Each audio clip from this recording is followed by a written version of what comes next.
كانوا زملاء العمل ولكن قبل كانوا أصدقاء في الدراسات الثانوية المباركة. بسم الله. La retraite. Enfin, voici la retraite. Voici la fin d'un parcours lent, pénible et douloureux. Avec ses échecs, ses regrets, ses joies, avec ses cheveux blancs, le dos courbé, le corps endolori et les membres atteints et le teint blanc.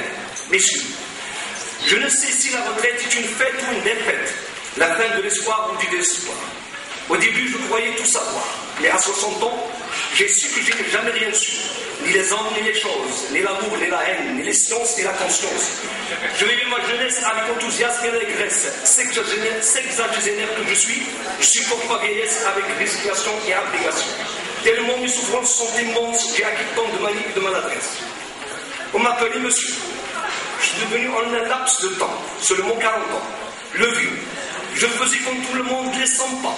Mais retraité, je marche pas à pas. La fin que j'étais, je suis devenu tortue. Je mangeais sans marcher.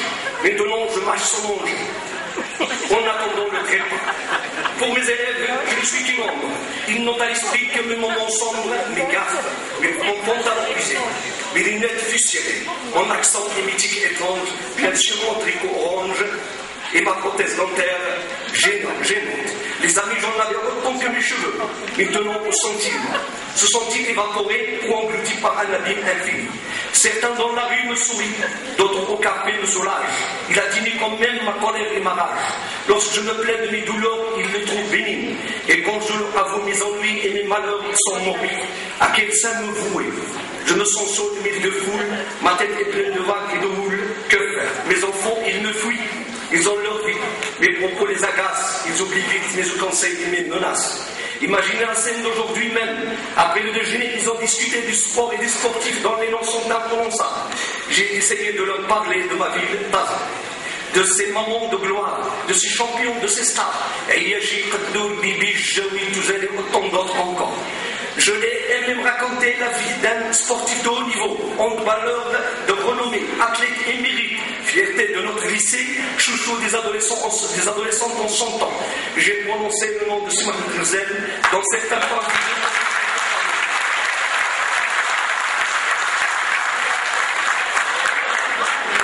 J'ai prononcé le nom de Simon Gruzel dans certains parcs bureaux en entendait parler. Leur réponse a été surprenante et unanime.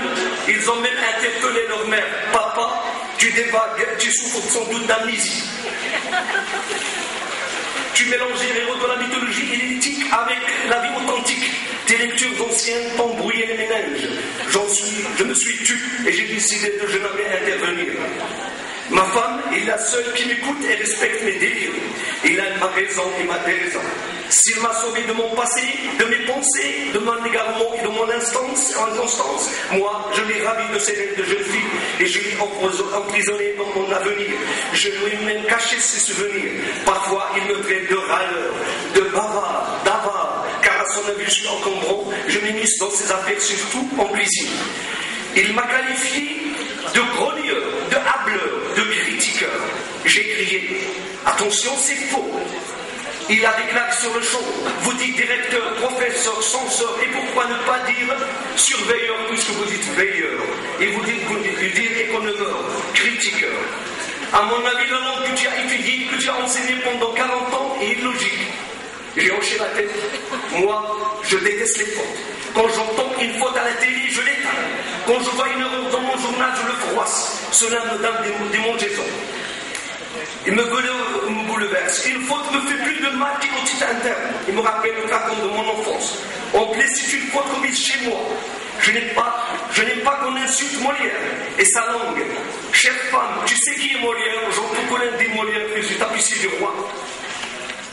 Attention, tu vas avoir cette dangereuse crise diabétique. Tu en seras la cause et tu en subiras les conséquences. Alors il a abordé notre discussion et se mêler, se plaindre à notre petit-fils encore en bouche des tracasseries, des infidélités de son vieux retraité grand-père. Oui, je l'avoue, cher ami, mais j'espère que vous garderez ce fait de polichinelle. Plusieurs nuits, j'avais laissé ma femme endormie et je me faufilais sournoisement au salon. Là, je trouvais de jolies filles, jeunes, de bonne famille.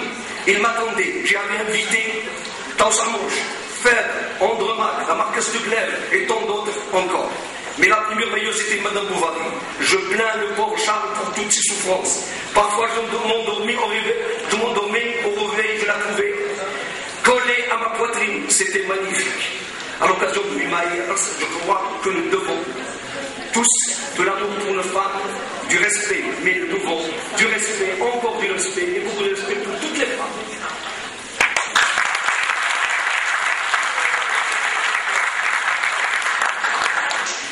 Malgré cela, je suis heureux qu'il est présente, que ma femme est présente. Moi seul sais ce qu'il représente, l'habilité, la fidélité, la simplicité. À la limite, il me considère comme un vieil adolescent. Il m'oblige à me brosser les dents. Il serve mon régime comme une femme avec son nouveau-né.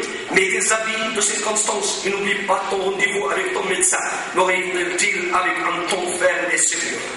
Je remercie cette noble assistance pour sa présence, sa patience. Je la prie de garder silence si par hasard ce bon monde veut dire rencontrer à Nipolché. Pour nos jeunes collègues, je dirais avec confiance, la retraite est un nouveau départ. Son plaisir n'est décrit ni par Rousseau ni par Voltaire. C'est le bonheur d'être grand-père. Alors armez-vous de patience et de science. Notre travail n'est pas une corvée, mais une des missions les plus sacrées. Merci pour votre